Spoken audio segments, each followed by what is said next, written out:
الحمد لله رب العالمين والعاقبة للمتقين والصلاة والسلام على رسوله محمد وعلى آله وأصحابه أجمعين.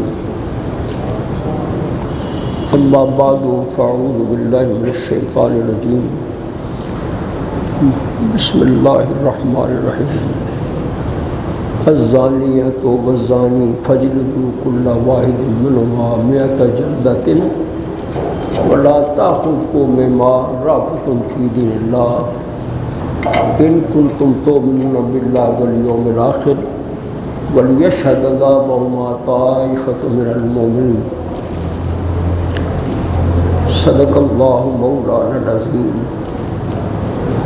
وصدق رسوله النبي الكريم الأمين ونحن على ذلك لمن الشاهدين والشاكرين والحمد لله رب العالمين. اللہ اکبر اللہ اکبر. میرے دوستوں، میرے بزرگوں، آج جس سال میں ہم ہیں، ہمارے بزرگوں نے ایک بات کہی تھی. وہ فرماتے تھے، ہمارے شیخ حضرت مولانا عبداللہ درخواستی رحمۃ اللہ علیہ، کہ مسلمانہ در گور و مسلمانی در کتاب. کہتے ہیں جو مسلمان تھے وہ تو قبروں میں چلے گئے اور اسلام صرف قرآن مجید میں رہ گیا. مسلمان قبروں میں چلے گئے اور اسلام صرف قرآن مجید میں رہ گیا. آج میرے دوستوں، آپ بھی بچوں والے ہیں، اکثر ایسے بھی ہوں گے جو دادا بن گئے ہیں. جو کچھ وحشیانہ حرکتیں ہمارے ملک میں ہو رہی ہیں، کس طرح اس کا تجزیہ کریں اور کس طرح اس پر خون کے آنسو بہائیں، سمجھ نہیں آتی. سچی بات ہے کہ ہمارا جینا بھی محال ہو گیا. کچھ پتہ نہیں لگتا کہ کس وقت کسی کی بیٹی اٹھا لی جائے، کس کا بیٹا اغوا کر لیا جائے، اور جس طرح ریپ ہونے لگے ہیں، دن بدن بڑھتے جا رہے ہیں، دن بدن اضافہ ہوتا جا رہا ہے. اس پر ہم کس پر الزام دیں، کس کو برا کہیں؟ سچی بات یہ ہے کہ من حیث المجموع ہماری قوم جو ہے کرپٹ ہو گئی. بالکل صحیح، من حیث المجموع کرپٹ ہو گئی. بلا شبہ اللہ کے کچھ نیک بندے ایسے ہیں کہ جن کے وجود سے اب بھی اللہ تعالیٰ کی رحمتیں ہم پر برس رہی ہیں اور ہم جی رہے ہیں ان کی دعاؤں سے. لیکن اللہ تعالیٰ ہماری مدد کرے. یہ ہمارا جینا کوئی جینا نہیں ہمارا. ہم اس قدر مصیبت میں مبتلا ہیں، ایسی ہم پر آفتیں پیدا ہو گئی ہیں کہ ہمیں یہ بھی معلوم نہیں ہوتا کہ کس کا دروازہ کھٹکھٹائیں جا کے. پولیس کے پاس جائیں، عدالت میں جائیں، وکلاء کے پاس جائیں، کس کے سامنے جا کے اپنا غم بیان کریں. اگر کسی کا کوئی واقف ہوتا ہے یا کوئی واقعہ اشتہار میں آ جاتا ہے، کوئی میڈیا سوشل میڈیا پر آ جاتا ہے، تو پھر چند دن اس پر ماتم ہوتا ہے، افسوس ہوتا ہے، لیکن کون ہے کہ وہ کہے کہ مجھے انصاف مل گیا؟ ہم نے تو اس معاشرے میں کوئی بندہ نہیں لگتا کہ جس کے بارے میں کہا جائے کہ اس کو انصاف مل گیا۔ بہت پہلے جنرل ضیاء الحق مرحوم، اللہ تعالیٰ ان کی مغفرت فرمائے، ان کا زمانہ تھا، یہاں قصور میں ایک لڑکی کا واقعہ ہوا، بچے کا واقعہ ہوا، اور وہ بندہ پکڑا گیا، اور پھر ضیاء الحق نے حکم دیا کہ اس کو پھانسی پر لٹکا دو، اور پورا ہفتہ یا 3 دن 5 دن وہ بندہ جو ہے وہ چوک میں لٹکا رہا، پھانسی پر چڑھا رہا، اور اس کا نتیجہ ہوا کہ مدتوں اس طرح کا کوئی واقعہ نہیں۔ آج جس کو دیکھو وہ بزرگ بننے کو تو تیار ہے، ہر آدمی اپنی بزرگی کا تو بہت اعلان کرے گا، لیکن جو کچھ معاشرے میں ہو رہا ہے وہ ہمارے لیے سوءان روح ہے۔ کس کو منہ دکھائیں، کس کے سامنے اپنا غم بیان کریں؟ میرے دوستوں، بزرگوں، اللہ کے رسول صلی اللہ تعالی علیہ وسلم نے جو ہمارے لیے ہدایت چھوڑی ہے، اور جو قرآن مجید میں ہدایت ہے، کاش کہ ہم اس ہدایت پر عمل کرتے۔ وہ ہدایت کیا ہے؟ ایک ہی آیت میں نے پڑھی ہے تھوڑی سی، الزانیۃ والزانی فاجلدوا کل واحد منہما 100 جلدۃ ولا تأخذ بہما رأفۃ فی دین اللہ ان کنتم تؤمنون باللہ والیوم الآخر ولیشہد عذابہما طائفۃ من المؤمنین۔ فرمایا زنا کرنے والا مرد، زنا کرنے والی عورت، اس کو کیا کرو؟ اور فرمایا اس کو 100 درے لگاؤ، 100 درے لگاؤ۔ اور پھر نبی اکرم صلی اللہ تعالی علیہ وسلم نے وہ شادی شدہ مرد اور عورت کہ جنہوں نے بدکاری کی ہے اس کے لیے سزا مقرر فرمائی۔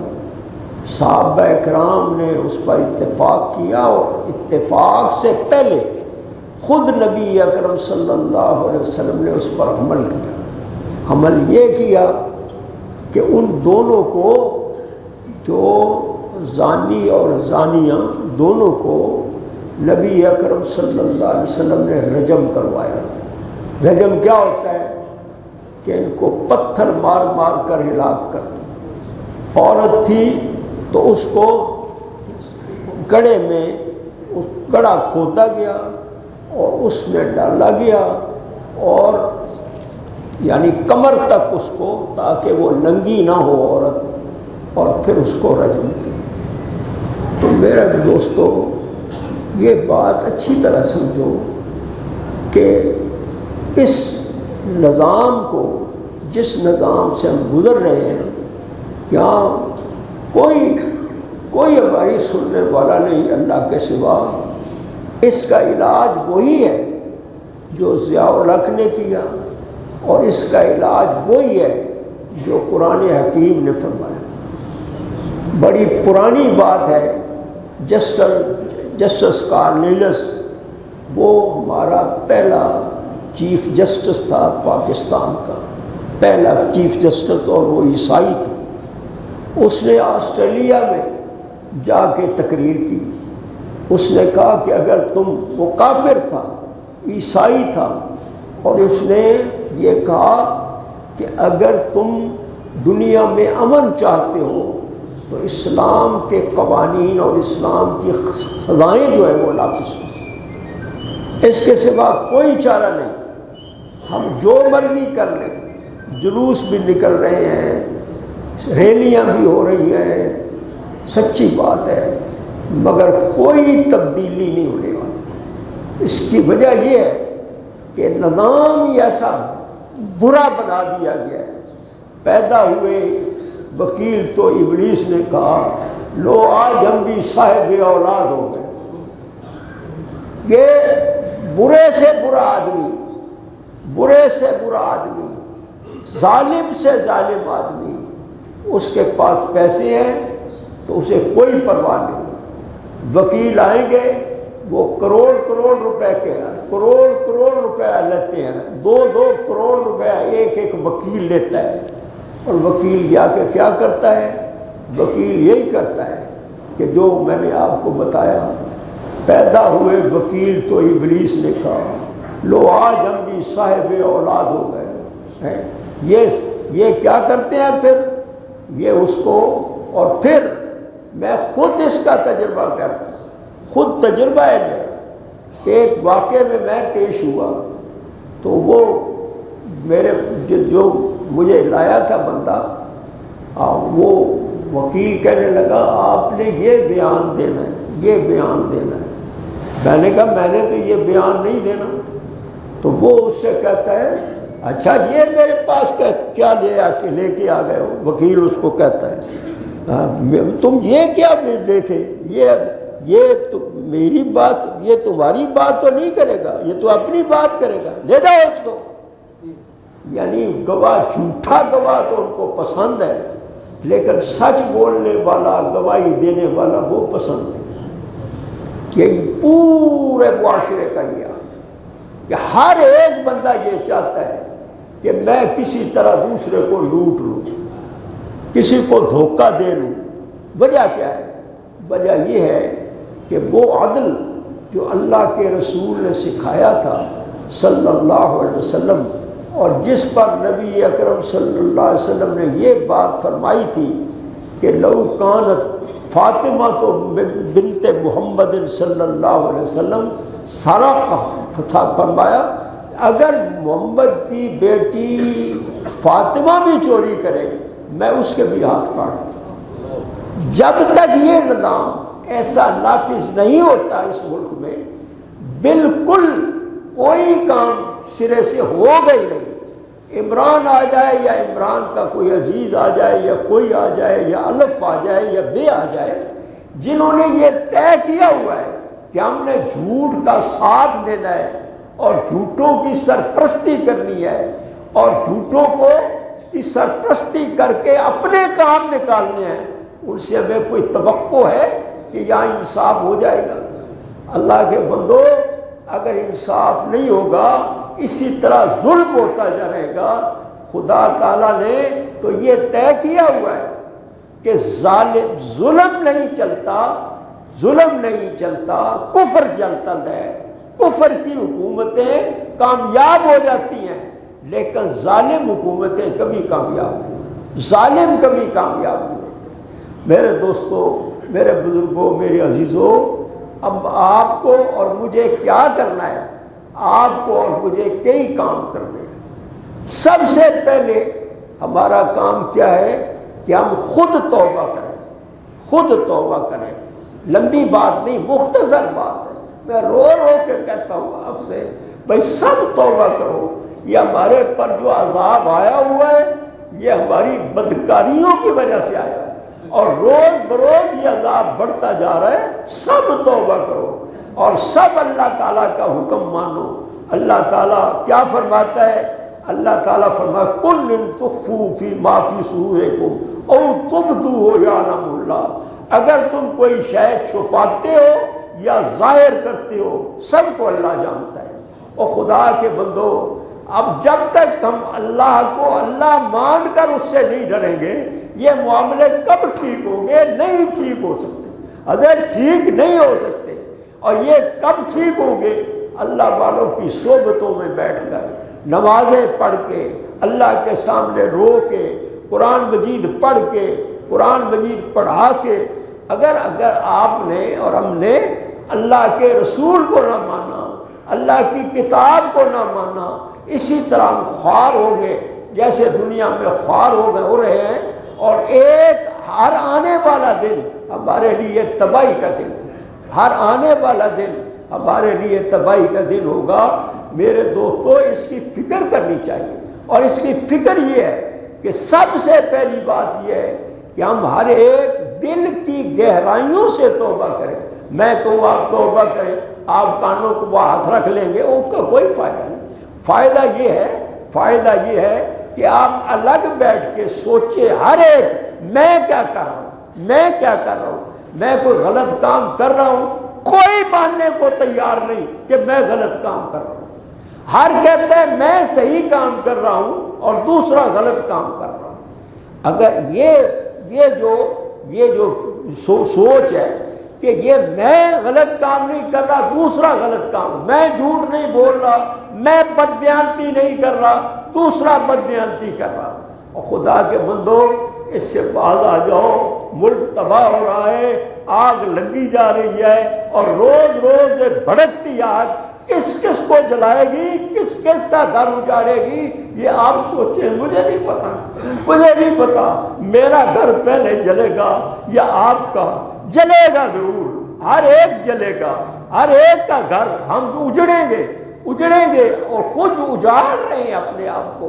جب پولیس، وکلاء، عدلیہ اور حکمران سارے اکٹھے ہو جائیں اس بات پر کہ ہم نے اس ملک میں تباہی بربادی لانی ہے، بچے گا کون؟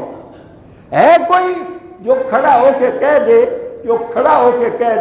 کہ آج کے بعد کوئی بادشاہ ہے، کوئی چیف جسٹس ہے، سب مجبور ہیں اپنی جگہ؟ نظام ہی ایسا کرتا ہے، چیف جسٹس کچھ نہیں کر سکتا، وکیل، کوئی ایک آدمی وکیل ایماندار ہو وہ کچھ نہیں کر سکتا، ایک جب گھٹا ہے بے ایمانوں کا، سارے اکٹھے، سارے چور اکٹھے، سارے ایک دوسرے کی مدد کرنے والے، اور نیک آدمی جو ہے، اچھا آدمی، شریف آدمی جو ہے وہ منہ چھپائے پھرتا ہے۔ تو میرے دوستو اس کے لیے ہمیں اللہ سے توبہ کرنی چاہیے۔ پہلی بات تو یہ ہے کہ دل سے توبہ کرے کہ اے اللہ تو ہماری مدد فرما، اور اللہ کس کی مدد کرتا ہے؟ اللہ ان کی مدد کرتا ہے جو اپنی مدد خود کرتے ہیں۔ ہماری مدد کیا ہے؟ اللہ کی طرف رجوع کرے، اللہ تعالیٰ کے حضور توبہ کرے، اور پھر اپنے گھر میں بچوں کی تربیت کرے، اپنے گھروں میں بچوں کی تربیت کرے۔ اور یہ سکول ہمارے جو ہے یہ بھی زہر ہے۔ یہ اسکولوں میں کیا ہوتا ہے، کیا سکھایا جاتا ہے؟ اسکولوں میں، یونیورسٹیوں میں کیا سکھایا جاتا ہے؟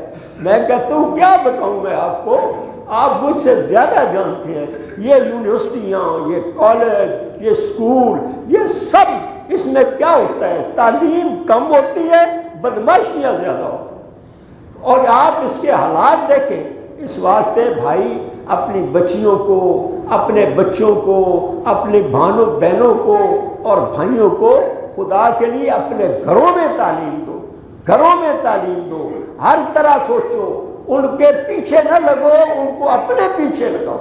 ہم آج بچیاں آپ کی بات ماننے کے لیے تیار نہیں ہیں۔ آپ کے بچے آپ کی بات سننے کو تیار نہیں ہیں۔ یہ کس کا کام ہے؟ یہ ہمارا کام ہے کہ ہم اس جہاد میں شامل ہوں، مارنے سے نہیں، تہذیب سکھانے سے، عقل سکھانے سے، محنت کرنے سے اولاد جو ہے وہ سیدھے راستے پر شاید آ جائے۔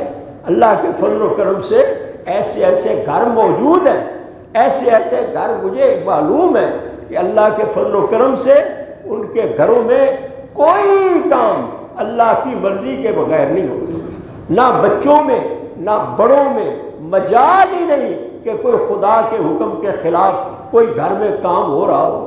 جب تک ہم ایسی تربیت اپنی اولاد کی نہیں کریں گے، اپنے بچوں کو یہ بات نہیں سمجھائیں گے، تو سارے کام کیسے ہوں گے؟ میرے دوستو، میں تو صرف اپنا ایک رونا رو رہا ہوں آپ کے سامنے۔ ہو سکتا ہے کہ شاید کہ اتر جائے تیرے دل میں میری بات، اور کچھ نہیں میں کر سکتا۔ کیا کر سکتا ہوں؟ دعا کر سکتا ہوں، ایک رونا ہے وہ رو سکتا ہوں، رو رہا ہوں، اپنے گھر بیٹھ کر بھی روتا ہوں، بچوں کو بھی بیٹھ کے سمجھاتا ہوں۔ میرے دوستو، خدا کے لیے اپنے بچوں کی فکر کر لو، اپنی بیٹیوں کی فکر کر لو، گھر والوں کی فکر کرو۔ اور فکر کیا ہے کہ دیکھو اللہ نے کیا حکم دیا ہے، اللہ کے رسول صلی اللہ علیہ وسلم نے کیا حکم دیا ہے، اس کے مطابق چلنے کی کوشش کرو گے تو کامیاب ہوگے، ورنہ تباہی ہے۔ اب اس کے بعد ایک چھوٹا سا ہمارا کام ہے، ایک چھوٹی سی اعلان ہے چھوٹا سا، اور وہ بھی کرتا ہوں۔ اور وہ اعلان اس لیے ضروری ہو گیا ہے کہ ہمارے بزرگ جنہوں نے یہ مسجد بنائی، جنہوں نے کوششیں کی، دوسری بار مسجد بنائی، اور دوسری بار مسجد میں بنانے والے جو لوگ تھے ان میں شیخ انور صاحب رحمۃ اللہ علیہ تھے، اور بھائی سعید صاحب رحمۃ اللہ علیہ تھے، اور ہمارے کلفٹن ہوٹل والے اللہ ان کو غریق رحمت پر وہ تھے، ایک اور ساتھی تھے ان کا نام بھی بھول گیا ہوں، 5-6 ساتھی تھے۔ اور الحمدللہ اللہ تعالیٰ کے فضل و کرم سے میری درخواست پر یہ سارے اکٹھے ہو گئے۔ کسی سے میں نے نہیں پوچھا، سب کو میں نے کہا مسجد گرنے والی ہے، مسجد سب تیار ہو گئے، مسجد گرا دی گئی، اور یہی مسجد گرا دی گئی۔ اور الحمدللہ وہ 5 بندوں کی کمیٹی تھی، اس کے سربراہ ہم نے انور صاحب کو بنا دیا، انور شیخ صاحب کو، اور پھر بھائی سعید صاحب رحمۃ اللہ علیہ، اور ان بزرگوں نے جو سارے دنیا سے جا چکے بھائی رشید صاحب تھے، انہوں نے اس کام کو الحمدللہ کیا، اور بہت آسانی کے ساتھ یہ مسجد آپ دیکھ رہے ہیں کتنی خوبصورت بن گئی۔ اب ہمیں شیخ انور صاحب کے بعد ہمیں سخت ضرورت تھی، پریشان تھے، میں بار بار سوچتا تھا کہ کیا کیا جائے۔ پھر میرے دل میں یہ بات آئی، میں نے گویا استخارہ کیا اس پر کہ اب مجھے کیا کرنا چاہیے، مشورہ بھی کیا، اور مشورے میں یہ طے ہوا کہ اب ہم بھائی سعید صاحب کے صاحبزادے شیخ اسد کو یہ سارا کام سپرد کرتے ہیں۔ اور میں نے اس سے کہا تھا کہ میں نے یہ اعلان کر دینا ہے، شکر ہے کہ اس نے میرا اعلان جو ہے وہ مان لیا، اور اس نے کہا انشاءاللہ اس کام کو میں کروں گا۔ اب اس کے لیے دعا کرتے ہیں، حافظ صاحب کے لیے بھی اور تمام کام کرنے والوں کے لیے دعا کرتے ہیں کہ اللہ ان کو کامیاب فرمائے، اور مسجد کا انتظام جس میں بہت ساری کمزوریاں آ گئی ہیں اس وجہ سے کہ ہمارا امیر جب تک نہ ہو، کوئی امیر نہ ہو تو جماعت چلتی نہیں۔ جب ہم ایک کو امیر بنا دیں گے، اس کے سر پر تاج عمارت کا رکھ دیں گے، اور یہ رکھنا عمارت کا تاج اس لیے نہیں، اس لیے کہ سارے لوگ ان کا ساتھ دیں، وہ امیر بن جائیں گے، ہم انشاءاللہ ان کے مامور ہوں گے۔ میں بھی ایک عاجز بندہ اس کا خادم کی طرح اس کے ساتھ کام کروں گا، ہے تو میرا بچہ، میرے بچوں سے بھی چھوٹا ہے، لیکن انشاءاللہ مجھے توقع ہے کہ وہ بڑے باپ کا بیٹا ہے، انشاءاللہ وہ اس بوجھ کو سنبھالے گا، اور ہم سب مل کر اس کے ساتھ تعاون کریں گے، اور یہ مسجد کی خوبصورتی پہلے سے زیادہ بڑھ جائے گی۔ اور یہ مدرسے کا کام جو بہت ہی بہترین کام ہے، اللہ تعالیٰ یہ کام بھی اس سے لیں گے۔ ہم یہی دعا کرتے ہیں اللہ ان کو ہمت دے، توفیق دے، اور اس کے ساتھیوں کو ان کے ساتھ کام کرنے کی توفیق عطا فرمائے۔ اللہ تعالیٰ سے دعا ہے ربنا تقبل منا انک انت السمیع العلیم وتب علینا انک انت التواب الرحیم، وآخر دعوانا الحمد للہ رب العالمین۔